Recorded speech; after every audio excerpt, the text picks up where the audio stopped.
कि जो मुसलमानों से नफरत करते हैं कि मुसलमान जिम्मेदार है पार्टीशन का, मुसलमान जिम्मेदार है पार्टीशन का, तो मैं आपसे यह अर्ज करना चाहूंगा कि भारत के विभाजन का मुसलमान जिम्मेदार नहीं है। जैसे जैसे आज़ादी की शुभ बेला नज़दीक आती जा रही है, 15 अगस्त आने ही वाला है। ऐसे में राजनीति नए उफान भरने लगी है। देश के विभाजन की बात हो रही है, देश में आज़ादी को लेकर राजनीति हो रही है। AIMIM प्रमुख असदुद्दीन ओवैसी ने शुक्रवार को एक जनसभा को संबोधित किया, जिसमें उन्होंने भारत की आज़ादी में मुसलमानों के योगदान को याद किया। भारत की आज़ादी में उन्होंने कहा कि हमारे मजहब के लोगों का बड़ा योगदान है, यानी कि मुसलमानों का बड़ा योगदान है, जिसे भुलाया नहीं जा सकता। हम सिराजुद्दौला और टीपू सुल्तान की कुर्बानी को नहीं भूल सकते। असदुद्दीन ओवैसी ने शुक्रवार को जनसभा को संबोधित करते हुए आज़ादी में मुसलमानों की भूमिका को याद तो किया ही, उसके साथ साथ ये भी साफ करने की कोशिश की कि विभाजन में मुसलमानों का हाथ नहीं है। जो लोग मुसलमानों से ईर्ष्या करते हैं, उनके खिलाफ हैं, वे इस बात को जोर जरूर देते हैं, लेकिन मुसलमानों का विभाजन में हाथ नहीं है। जरा सुन लीजिए क्या कुछ कह रहे थे ओवैसी।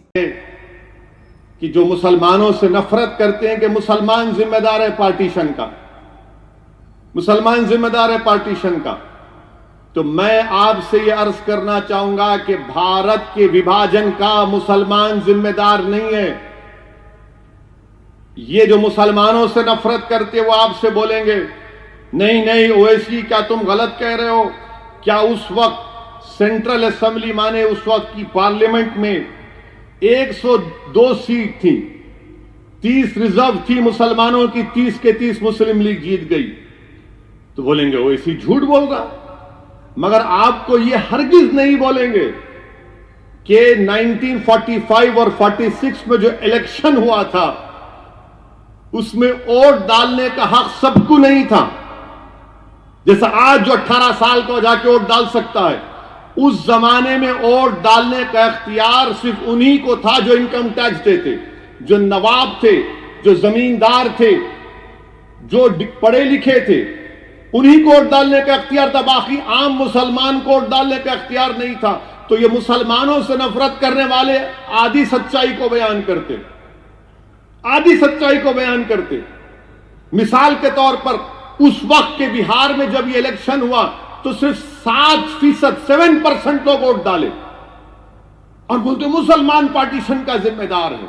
हम जिम्मेदार नहीं है पार्टीशन के। जिनको पाकिस्तान से मोहब्बत थी वो पाकिस्तान भाग गए, जिनको भारत से मोहब्बत थी वो आज भी हैं और कल भी रहेंगे और सुबह क़यामत तक रहेंगे इंशाअल्लाह ताला। मगर पार्टीशन का जिम्मेदार, और अगर कोई ज्यादा इल्म चाहता है तो मैं कहूंगा कि ग्रैनविल, ऑस्टिन ग्रैनविल एक बहुत बड़ा कॉन्स्टिट्यूशन का एक्सपर्ट है। उसकी किताब है Indian constitution, Oxford university press में छपी गई। सफे नंबर 12 और 13 पढ़ लो, जो मैं कह रहा हूं सच है या झूठ मालूम हो जाएगा। अब जिसके पास डिग्री नहीं है वो नहीं पढ़ सकता, आपको मालूम। जो एंटायर पॉलिटिकल साइंस की डिग्री है वो तो नहीं पढ़ेंगे। तो ग्रैनविल ऑस्टिन की किताब है, आप पढ़ लीजिए। और 1935 का कानून है, 6 शेड्यूल, पार्टीशन का जिम्मेदार मुसलमान है। आप देखो 15 अगस्त आते ही शुरू हुआ था, टीवी पर कोई बोलता अरे भारत का विभाजन हुआ, भारत का विभाजन जिम्मेदार मुसलमान नहीं है।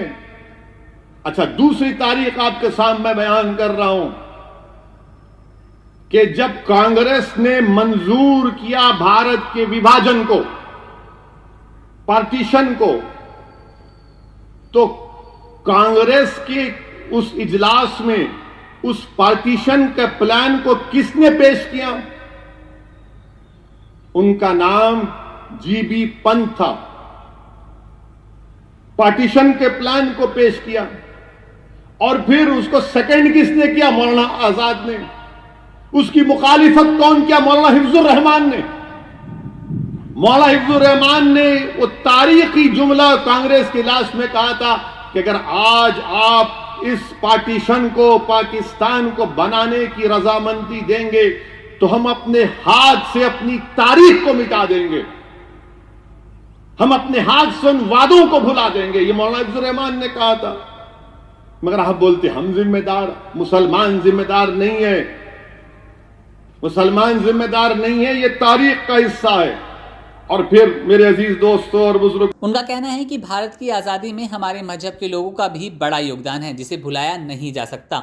हैदराबाद के मक्का मस्जिद के इमाम भी अंग्रेजों के खिलाफ खड़े हो गए थे। मौलवी अलाउद्दीन ने उनके खिलाफ मोर्चा निकाला था, उनको गोली भी लगी थी, घायल भी हुए, फिर उनको काले पानी की सजा काटने के लिए भेज दिया गया। इन खबर चैनल को सब्सक्राइब करें।